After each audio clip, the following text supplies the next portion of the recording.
Today I'm going to talk about Cubist space, how it developed and why it was so important to painters during the 20th century.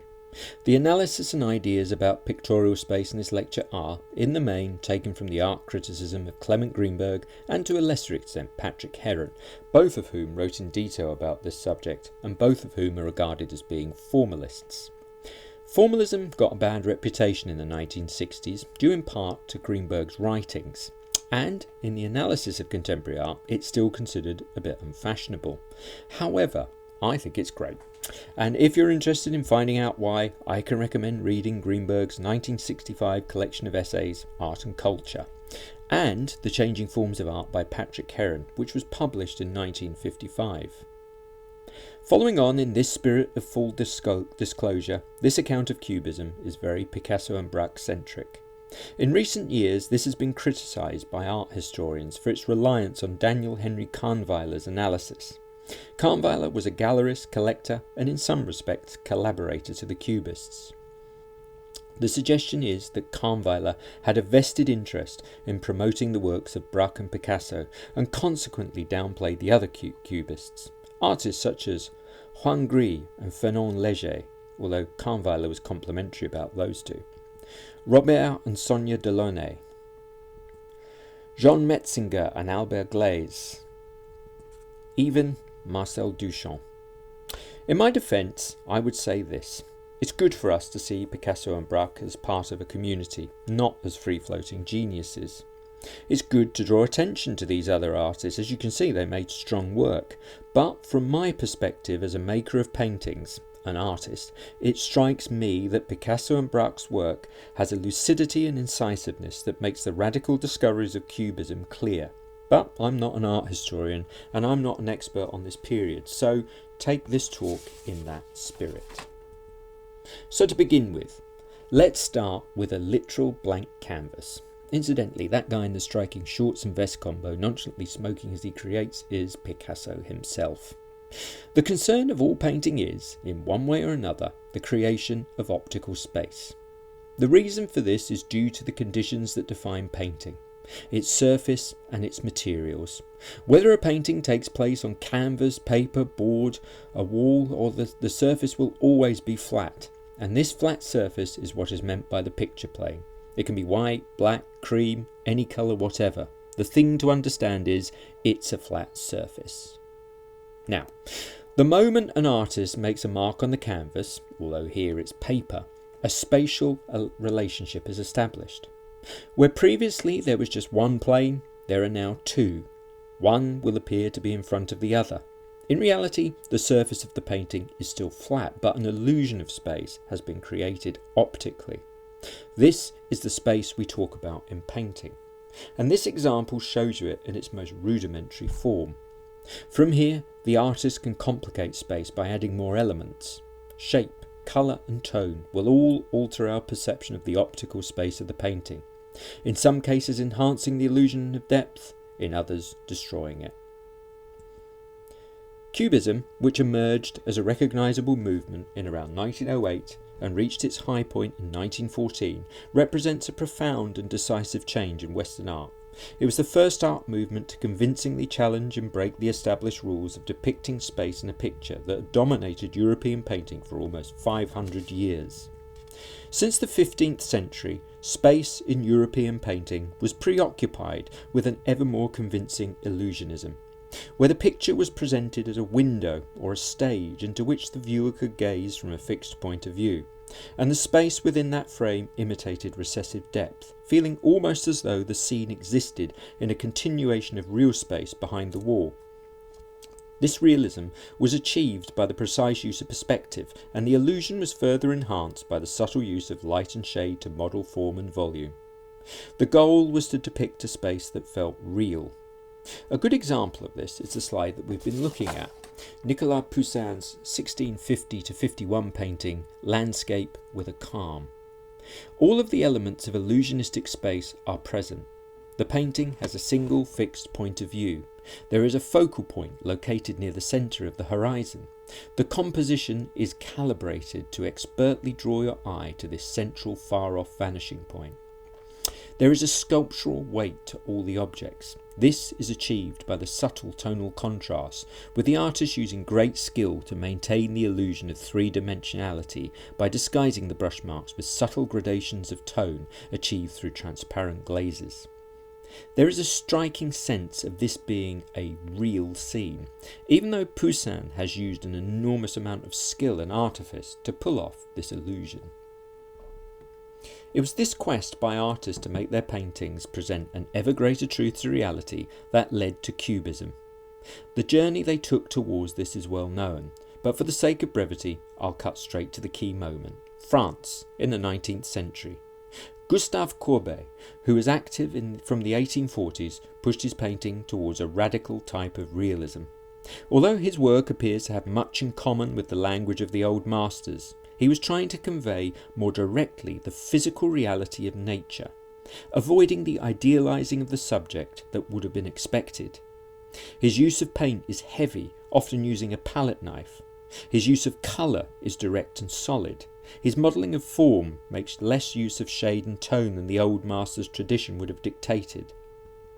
Whilst his preoccupation in using these means was to convey a vivid sense of mass and volume, something unexpected also starts to happen. By pushing the illusion of three dimensions to an extreme, the paintings begin to exhibit the opposite quality.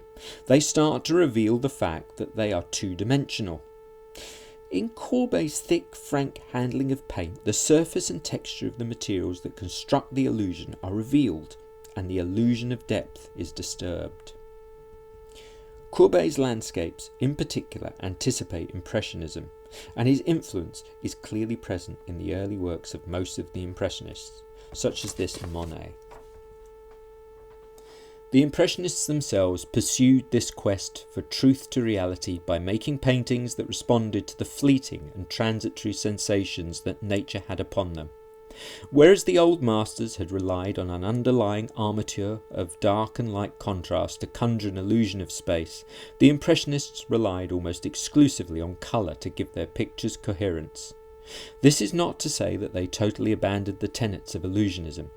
Their paintings just about conform to the aforementioned Western tradition of fixed-point perspective, but their paintings no longer use sculptural categories of mass and volume for the organisation of structure. Instead, Impressionist paintings were structured by colour relationships. The colour they were interested in was a very different variety to that of the old masters too. It was luminous, changeable and transient, the type we see when we are outside and sensitised to the elusive effects of light on different surfaces. With this emphasis on pure colour and spontaneous brushwork, the paradoxical flatness that was hinted at in Courbet's paintings became more obvious. Impressionist paintings reveal the power of colour to open up optical space, but in so doing they shatter the illusionism of the old masters and reveal a painting's literal facts. Its materiality, the fact it is pigment smeared on a flat surface. In their quest to make painting respond more truthfully to reality, the Impressionists felt that they had made a major advance. Being outside, en plein air, in nature itself, and using a single glance to slice a motif out of that nature, and then to transfer those sensations using pure colour, seemed to produce a more accurate account of perceived reality than the studio-bound artifice of the old masters. However, there was criticism. The reactionary responses from conservative critics and the academics are well known, but it is the critique of Impressionism by their avant-garde peers that is most relevant to this discussion. In short, the Impressionist modus operandi of freezing a transient moment from nature was criticised for making paintings that were, to quote, formless. The substance of this criticism is actually dubious. There's a very strong sense of structure and form to the Impressionist paintings, but it is fair to say that their paintings lack the three-dimensional structure that we see in, say, a Poussin, which, as I pointed out, is due to their rejection of tonal description in favour of form and colour relationships. The Neo-Impressionists attempted to remedy this lack through the technique of divisionism, also called pointillism, but this was with limited success.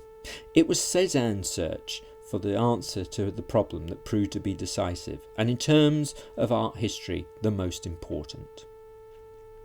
Any discussion of Cubist space or 20th century painting must acknowledge the mature works of Paul Cézanne. He is an artist of contradictions, passion and intellect, self-doubt and confidence, a sculptor's sense of form but an impressionist's understanding of light and colour. These tensions informed his work, and in so doing he inadvertently made significant progress in painting's quest for a truth to reality. I say inadvertently because, judging by the evidence of Cézanne's own words and the recollections of those who knew him, he was unaware of the massive significance of what he'd achieved. In fact, in the days before his death in 1906, he actually complained of his painting's inability to achieve his goals. And the goals he stated seem mismatched when we compare them to his work. His ideal was to completely and exactly report his sensations of space through modelled form. His ideal was a marriage of trompe-l'oeil and the laws of the medium. He famously said he wanted to redo Poussin again from nature and make Impressionism something solid and durable, like the old masters. What he actually did was offer painting a convincing way to break with a 500-year tradition of illusionism, and he moved the medium into a realm where truth to reality could be grasped in a much more fundamental way. To explain this in more detail, let's look at the specifics of Cézanne's painting practice. Essentially, his mature style was an attempt to correct what he saw as the Impressionist painting's major flaw, namely the way their use of colour and lack of tonally modelled form had the unintended byproduct of flattening pictorial space, making its depth feel shallow and forcing the forms closer to the surface of the picture plane. He wanted the solidity of the old masters like Poussin to be imposed upon a faithful notation of colour sensations used by Impressionism. To do this, he had to dig into the surface of the Impressionist painting to try and create the illusion of depth without abandoning their use of colour. The problem Cézanne faced was how to do this. It was obvious to him that he couldn't literally overlay the Impressionists' flat and apparently weightless colour forms onto the old masters' highly structured compositional technique. Instead, he developed a system of using purely optical variations of colour to indicate depth and plane within his pictures. This way of working required an incredible intensity of focus on the painter's part. He looked at every single perceptible object within the picture, painstakingly recording with rectangular brushstrokes the smallest shifts in direction that defined the shape and volume of those objects. The resulting paintings display an extraordinary pictorial tension.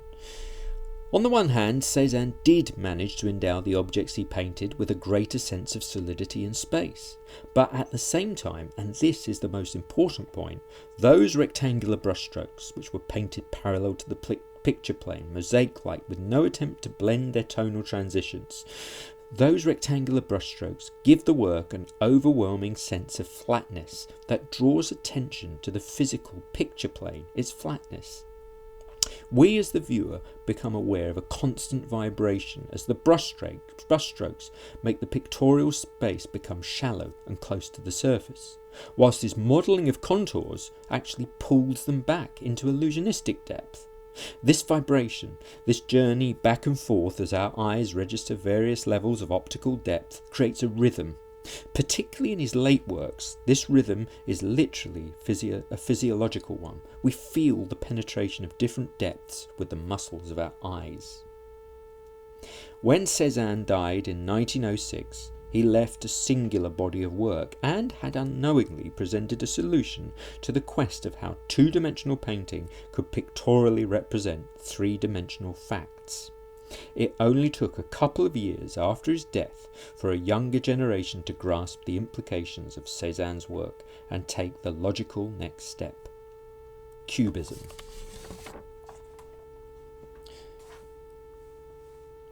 The major advances made by Cubism were in a relatively short time frame by a relatively small group of artists. The work of Picasso and Braque are the most significant.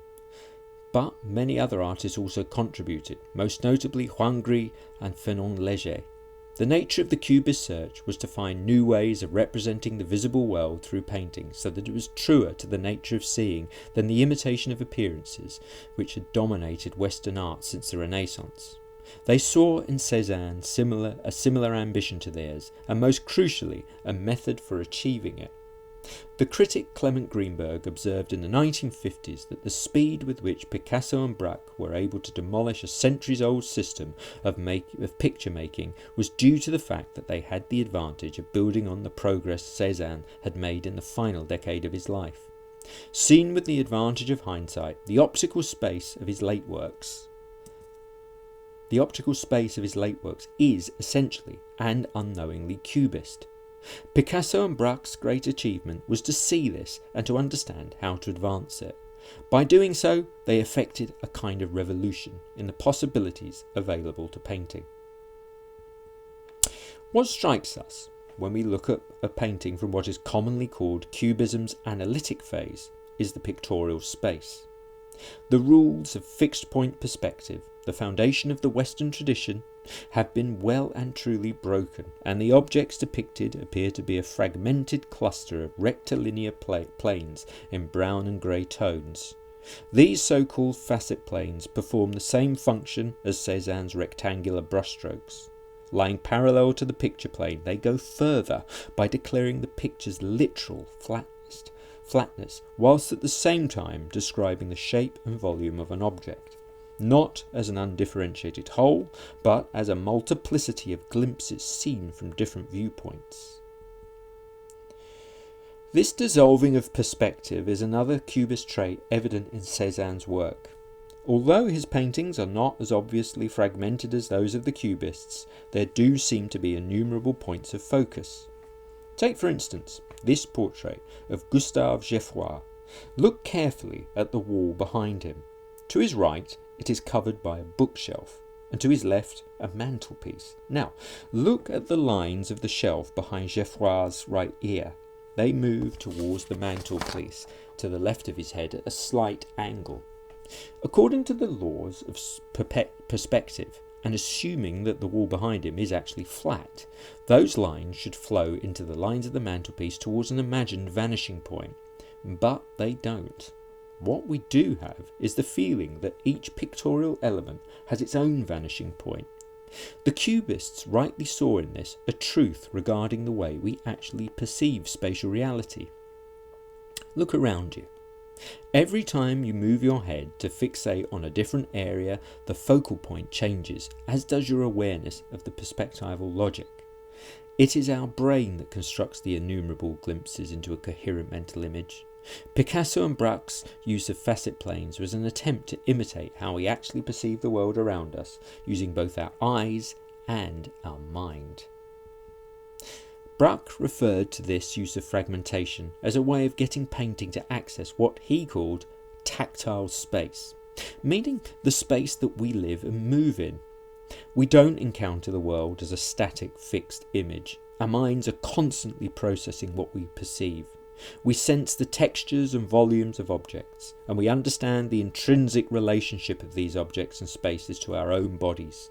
To make this point clearer, let's compare painting to photography, which Braque considered as sharing the same limitations as traditional perspectival painting. Picasso in particular was fascinated with photography, and during the years of his Cubist explorations he was both a collector and maker of photographic images. As this slide of his experimental photography at the time shows, he was well aware of the differences between photography and painting. Picasso understood that a photograph is essentially the trace or residue of a single moment that has been mechanically captured and then manifested as an image through a chemical process. Whilst there is a photographer who consciously chooses and points the camera at a subject, the photograph is taken and not made. A photograph is a mechanical process. It can only ever show us what something looks like to the camera. Painting, in contrast, is made by a conscious being. It's an expressive, active intervention in the world, capable of presenting to the eye what a thing is like based on what is known and felt. This is a crucial distinction, and it's one that still holds relevance for painting today when faced with contemporary technological processes such as, say, artificial intelligence. The other striking element of Cubist painting in the analytic phase is its relative lack of colour.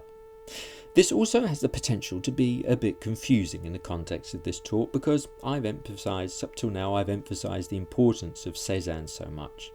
And wasn't Cézanne so important because he used colour to define spatial relationships?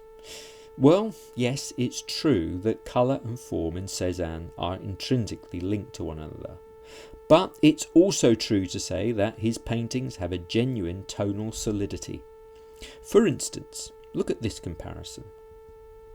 Here's a painting typical of Impressionism by Monet, reduced to black and white, and just for reference, here it is in colour. Now contrast that with this Cézanne painting of a comparable scene, also reproduced in grayscale. There it is in colour. The difference in legibility is striking. Colour is crucial to both paintings, but it's revealing that the forms in Monet lose their structure when deprived of colour, and by association the loss of texture that goes with it, whereas the forms in Cézanne remain solid without the support of colour.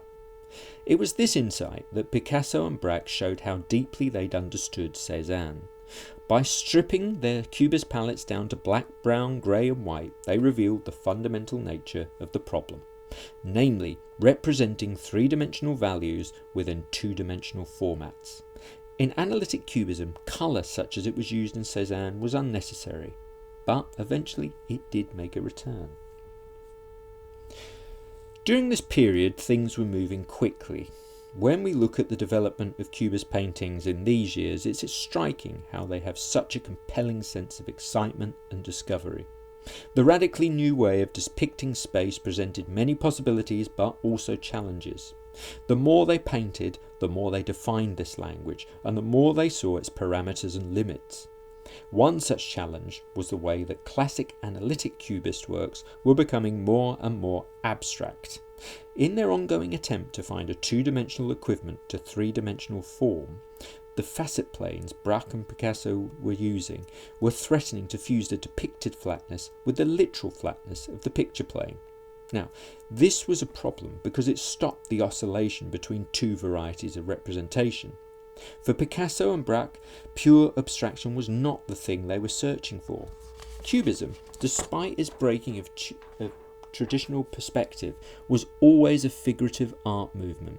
Its driving ideas were around representation and illusion. How could they make art represent reality in a way closer to how we actually perceive the world? How could they make paintings that acknowledged the fact they were paintings yet still had the illusion of depth? It was their search for a solution that led, in around 1911-1912, to the development of what later became known as synthetic cubism. Initially, Braque experimented with subtle additions of non-cubist motifs within the picture. Here's one of the first examples: still life with a violin and picture, painted in 1910. At first sight, this is a painting typical of the analytic phase, except for one glaring exception. Look at the top of the painting. Located in the centre is a tack which is casting a shadow. It's a subtle addition, but it's very un-Cubist. It's conforming to the illusionistic rules of the type of perspectival painting Cubism had left behind.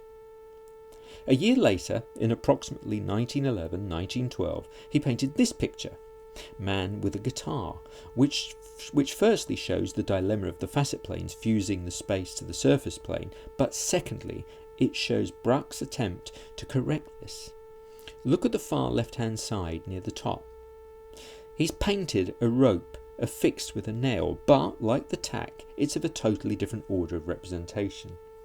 These aren't satisfactory solutions to the problem. For one thing, they're pretty subtle. And secondly, particularly in the case of the tack, they suggest that we're looking at a picture within a picture, which is not a million miles away from what's going on in this painting by the 17th century painter Cornelis Gijsbrechts, called Studio Wall and Vanitas Still Life. It's a style known as trompe l'oeil, which is French for deceive the eye. which we've been led to believe was exactly the type of illusionism that Braque thought was bad. But actually, this turned out to be the answer he'd been looking for. There was also another type of trompe-l'oeil that Braque and Picasso used in their painting, but this device to deceive the eye was now used to undeceive the eye. They used typography, or rather copying stenciled or printed words and numerals into their paintings. At first it was rather speculative. This painting, called The Match Holder, painted in 1910 by Braque, is understood as the first appearance of text in a Cubist painting. But as both Picasso and Braque worked with this idea, its importance to the painting became clearer. The lettering, wherever it is present, breaks up the semblance of illusion and shoots the plane it occupies right to the surface, making space literal. But in so doing this, something else very important happens. It frees up the rest of the painting, so it can once again exist in an illusion of depth. The facet planes that were at risk of flattening the various planes of depth into one regained their illusory quality. As an aside, it's also the reason Cubist works of this era are rarely ever signed. The bottom corner, where the artist's signature normally goes, is compositionally important. The writing would inadvertently shatter the illusion in the same way. The success of this move can clearly be seen in this painting here, which is called The Portuguese, the Emigrant, from 1911. In the upper right corner there is what appears to be another tassel in the same style as the nail and rope in the previous paintings we looked at. But surrounding it are stenciled letters and numerals. The two varieties of flatness coexist, one stopping the eye from perceiving illusionistic depth and the other pulling it back to the surface, while at the same time the tassel remains, in the words of Clement Greenberg, a token of illusionistic depth. The two registers of flatness, literal and depicted, oscillate. For a moment the topography appears to exist as part of the illusion, but immediately it snaps back to asserting the picture plane. It's a very successful solution, but Braque and Picasso wouldn't leave it there. This had opened up more possibilities for them to explore. Throughout 1911-1912 they used other ways to intensify and secure this oscillation between the two types of flatness. They made the paint more textured by adding sand or gravel, and also started painting imitations of wood grain. Braque was the innovator here. He had learned these techniques when he was apprenticed as a painter and decorator.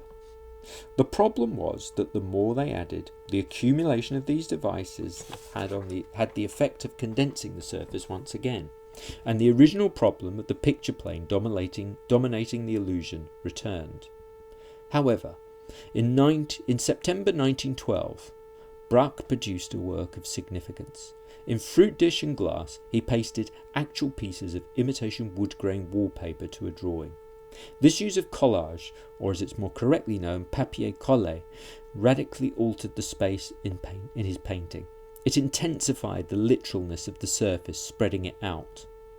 Picasso is credited with having invented collage earlier in 1912 with this work, Still Life with Chair Caning. Although Braque's work came later, it is much more significantly synthetic and, as such, pushed Cubism to a critical junction. As I mentioned earlier, their main concern with Cubism was representation and illusion, but these new devices demanded that they make a choice between one or the other. In their earlier work, the facet planes analysed and broke up objects in an attempt to find a more realistic description of their three-dimensionality, a reality that acknowledged the painting as an object, but also exploited the illusionistic qualities of two-dimensional depth. But this was at the cost of representation of objects. It dissolved representation, weakened depicted flatness, and strengthened the literal flatness of the picture plane. Think of the way it's hard to see recognisable objects in those analytic Cubist paintings. Now, the addition of text and collage revealed a way to convincingly bring representation back within the world of Cubist space, but it was at the cost of illusion. Ultimately, they chose representation. Now, before I go on, I need to make something clear. The limitation of a talk like this is that it smooths history out. It's what Kahnweiler's Picasso-Braque-centric account is accused of. It makes it all feel like a legible narrative, a beginning, a middle and an end. The dilemma that they faced, that I've just explained there, is from the words of Clement Greenberg, who wrote that decades after the event. He had the benefit of seeing the movement as a whole, as well as Braque and Picasso's own recollections. So when he says they faced a dilemma and chose representation, it wasn't done like a multiple choice test. It just wasn't as linear as that. The choice was just as much about the logic of their paintings working itself out and the resistance of the medium as it was of them making conscious decisions. When we look at this period, there's a temptation to see it as a scientific endeavour, equivalent to the contemporary discoveries being made in mathematics and physics. However, that would be to misrepresent what Cubism was. Whilst we use terms like experiment or discovered, we must not lose sight of the fact it is art. And art is poetic and philosophical. Progress in science comes from objective tests. In art, progress is determined by its reception within a critical discourse and the responses of various audiences. This was exactly the way Cubism developed. It proceeded by intuition and discourse, and most importantly, from the practical act of making, not theorising. So with that said, we can say that the transition from analytic to synthetic Cubism was not clear-cut or sharply defined. The change, though, was fundamental, because the implications of this move weren't just about smashing traditional perspective. They involved a dramatic shift in the relationship the audience had towards the work of art, a shift that still defined the relationship today. By choosing representation over illusionism, the form of the object that had been progressively obscured in analytic Cubism could return. The small facet planes that created the illusion of three dimensions started to coalesce into larger flattened forms, which created a greater pictorial unity with the collaged elements. The works Picasso and Braque made in the 1912-1914 period of synthetic Cubism were generally collage more than paintings, but this stripping down to the essentials clarified what was now at stake. The Cubist picture now existed in a different space. No longer illusionistic, but rather as part of a physical reality that was shared with the viewer. This reality was now the same as the art. This is a huge shift. The picture was now autonomous, combined in a fundamental unity with its materiality. Its pigment, colours, textures and flatness make it an object in its own right. In this new space, representation functions symbolically. The flattened, planar forms become fragmented or silhouette-like, so the bottle and glass in this collage by Picasso becomes a sign for a bottle rather than an illusionistic rendition of one. Whereas analytic Cubism was concerned with offering a viewer a more real, two-dimensional analogue for form and volume, synthetic Cubism made that realism contingent on the viewer to complete it. We see the sign of a bottle and glass, so it comes alive with our individual knowledge of that object. This example is also useful as, depending on your knowledge of French aperitifs, a Suze may or may not evoke an even more specific set of relationships about what is represented in the picture. An incredibly important shift had happened here, and it's a shift that still defines our engagement with contemporary art today. The central importance of the subject to painting, which in Western art had held from the Renaissance to Cubism, was removed. Once again, the source of this monumental change is attributable to Cézanne. Despite the conventional subjects that he apparently used, landscape, still life and portrait, his late works reveal that his true subject was what he called his sensations. That is, the complex dynamics of perception rendered into two dimensions. Braque described painting as being not concerned with the reconstitution of anecdotal fact, but with the constitution of pictorial fact. The painting, which he means pictorial fact, now existed as an object in the world, rather than presenting illusionistic representations of it, anecdotal fact. Now that the primacy of the subject had been removed, to a certain extent, the viewer becomes the new subject, and their encounter with the work becomes the new creator of its meanings. It was Leonardo who first described painting as being cosa mentale. Cubism made it once again a thing of the mind. So that's the end of the main lecture, but before I finish, I've got, by way of a very short epilogue that condenses the next 80 years into about one paragraph, but let's give it a go. In 1914, the association of Picasso and Braque ended. Braque was conscripted into the army and suffered a serious head wound which stopped him painting for an extended period. By the end of World War I, the energy that drove the early years of Cubist discovery had moved elsewhere. Both Casimir Malevich and Pete Mondrian took Cubism's most significant insight, that painting could exist as an object in the world and that it was the viewer who gave it meaning, as the starting point for a pure or concrete abstraction, whereby the painting abolished representation and sought to examine a different conception of pictorial space. Malevich's suprematism was thwarted by the reactionary turn that culture in the USSR took under Stalin, but Mondrian continued to pursue this idea as part of the De Stijl group. In 1936, he criticised Cubism in these terms. Cubism did not accept the logical consequences of its own discoveries. It was not taking abstraction to its ultimate goal, the goal of representing pure reality.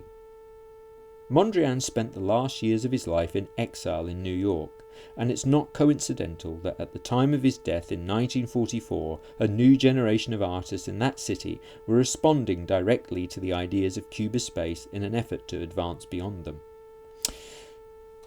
Those painters are now known as the School of New York, or more commonly, the Abstract Expressionists.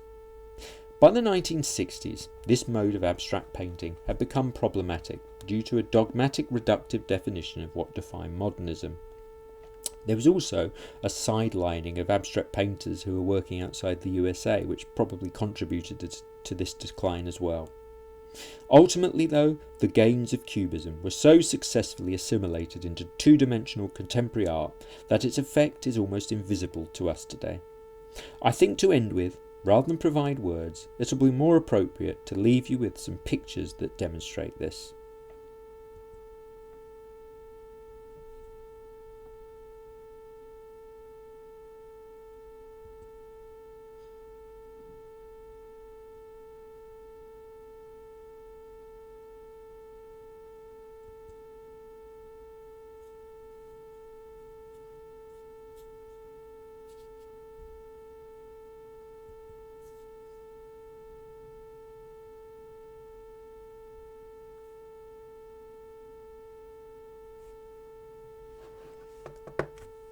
Thank you very much.